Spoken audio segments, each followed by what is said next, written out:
You learn through voluntary contact with that frightens or disgusts you. Carl Jung said his primary dictum was insterquilinus invenitur, which I'm sure I'm massacring because it's Latin, but it meant in filth it will be found. You always learn when you're wrong, which is very annoying. Now what do you learn when you're correct? You're walking in the world, you're operating in the world, you have a sense of what you want to have happen. You're always looking at the world through this sense of what you want to have happen. You're acting so that what you want to have happen will happen.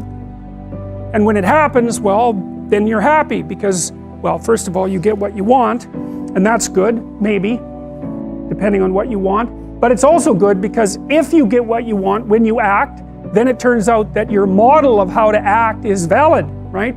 The outcome that you get what you want indicates no error on the part of your model. But it's very frequently the case that when you act to get what you want, you don't get what you want. And then that's unpleasant because you don't get what you want.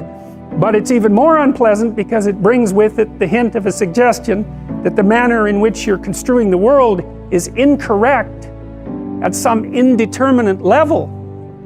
So for example, if you tell a joke at a party, you presume that people will attend, and then when they hear the joke, they will laugh, and then if you tell the joke and it goes flat, or even worse, disgusts and offends people, then you're going to be taken aback, and that's partly because you didn't get what you want, and that's not so good, but it's more because there's something wrong with the way you conceptualized the situation. And then you're faced with a problem, and the problem is the emergence of a domain of the unknown. It's like, well, what kind of mistake did you make? Maybe you're not as funny as you think you are.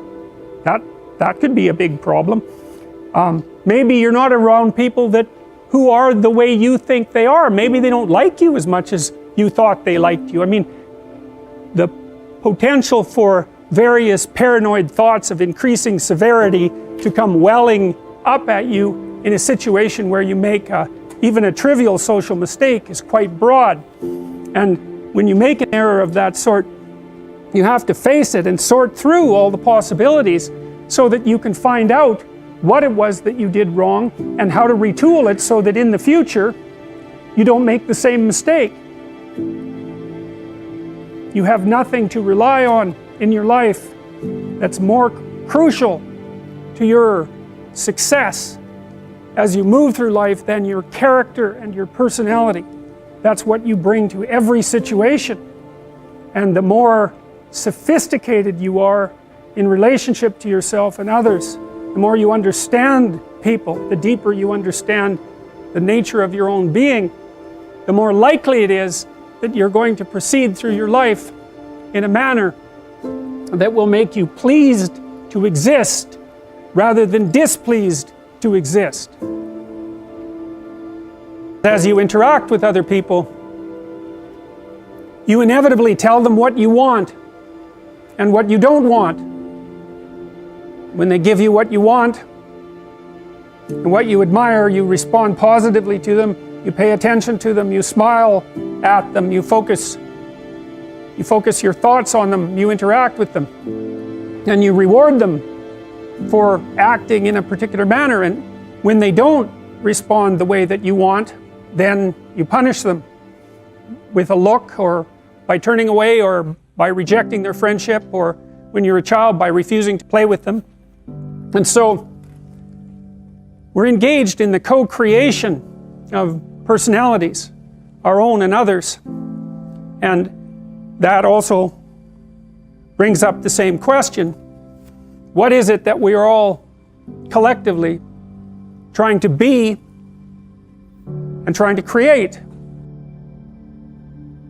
Honest communication between two people can produce personality transformation. And you know, you might think, well, you kind of know that already because there's something very engaging about a deep, honest conversation where you're able to say things that you wouldn't normally say, where you're being listened to by someone who's actually listening to you and you're listening to them.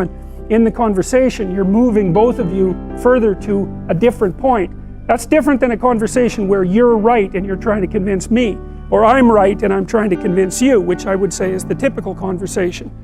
The healing conversation is more, well, what's up with you? You know, how are you doing? How's your life going? What sort of problems are you facing? What do you think about those problems? Can you conceptualize what a solution might be? Is there a way we could figure out how to get there? You know, it's a problem-solving conversation, and it's predicated on the presupposition that the person that you're conversing with has the capacity to grow in a positive direction if they so choose.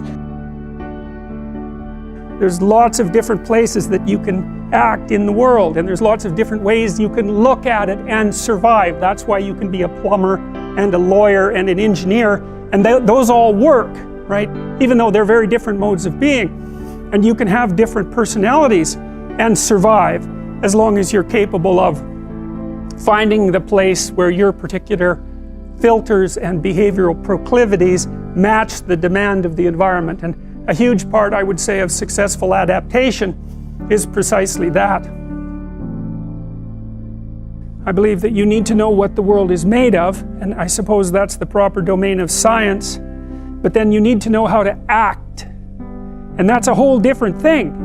And you need to know how to act. That's the thing you need to know most of anything, because of course you're a living creature, and action in relationship to desired goals is everything to you. And you can think about that from a Darwinian perspective. You have to act at least so that you can survive, at least so that you can find a partner. That's life. And so part of the question is, well, how does the world look if you think about it as a place to act? And the answer isn't a place of value-free objects. That's not what the world looks like. And you can't act in a world of value-free objects because there's no way of choosing between them. If everything has zero value, why would you choose one thing over another? You live in a world where things present themselves to you as of different value. You make yourself out of the information that you gather in the world. So you're an exploring creature. You explore specifically when the maps that you're using in the world are no longer orienting yourself properly, when they're producing errors. You go out, gather information, and assemble yourself from the information that you discovered. There's some relationship between your personality and the manner in which your brain functions. I've often found it useful when I'm trying to remember something to have a story to hang the facts on. Otherwise you're faced with the necessity of doing nothing but memorization, and it isn't obvious to me that memorization actually constitutes knowledge. What constitutes knowledge is the generation of a cognitive structure that enables you to conduct yourself more appropriately in life. And so I suppose you might say that you could argue that a course in psychology, especially in personality, is a course in applied wisdom as well, assuming that wisdom is in part your capacity to understand yourselves so that you don't present too much of an intolerable mystery to yourself, and also to understand others so that you can predict their behavior, understand their motivations, negotiate with them, listen to them, and formulate joint games with them so that you can integrate yourself reasonably well with another person and with a family and in society. You have to figure out ways of simplifying the world, right? Because you just can't do everything. And so people are specialized. They have specialized niches that they occupy. You could think about them as social niches.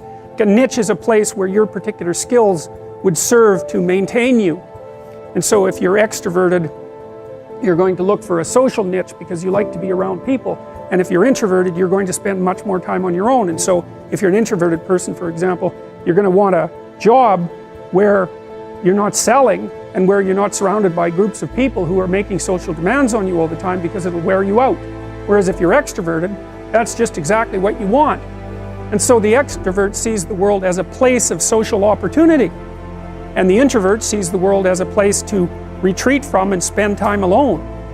And it turns out that both of those modes of being are valid. The issue, at least to some degree, is whether or not you're fortunate enough to match your temperament with the demands of the environment,